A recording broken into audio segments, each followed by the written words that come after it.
Well, it's a little bit surprising. I went into Lamborghini this morning and they were supposed to give me a brand new black Aventador S.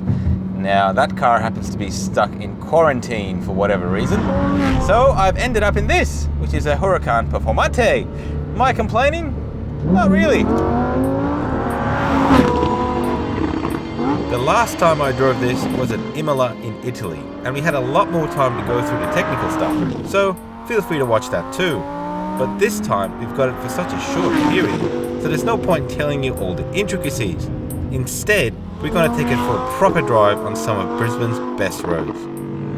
This particular car is $610,000 or so, and the weird thing about this car is it has a lot of things as options that should be standard and are actually standard on the standard Huracan. For example, Bluetooth connectivity is an option. Apple CarPlay is an option. These seats are an option. The steering system in this car is an option. There's a lot of options. But you know what? When you look at it from the outside, that stance, that's all standard.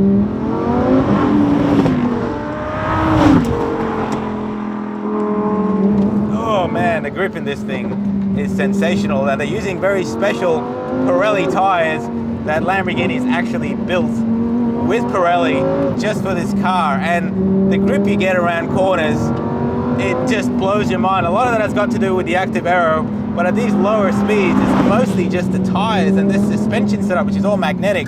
It is absolutely delightful to drive at speed, and although these seats aren't very comfortable, I tell you what, they're holding me in just the way I like it at the moment.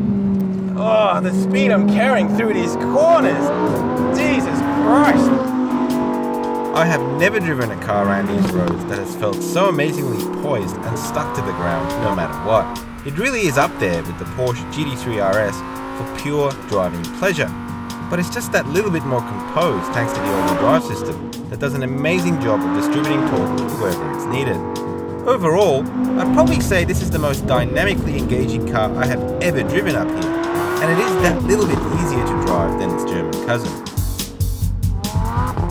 Well, the kind people who lent us this car now want it back, and it has been a fun few hours.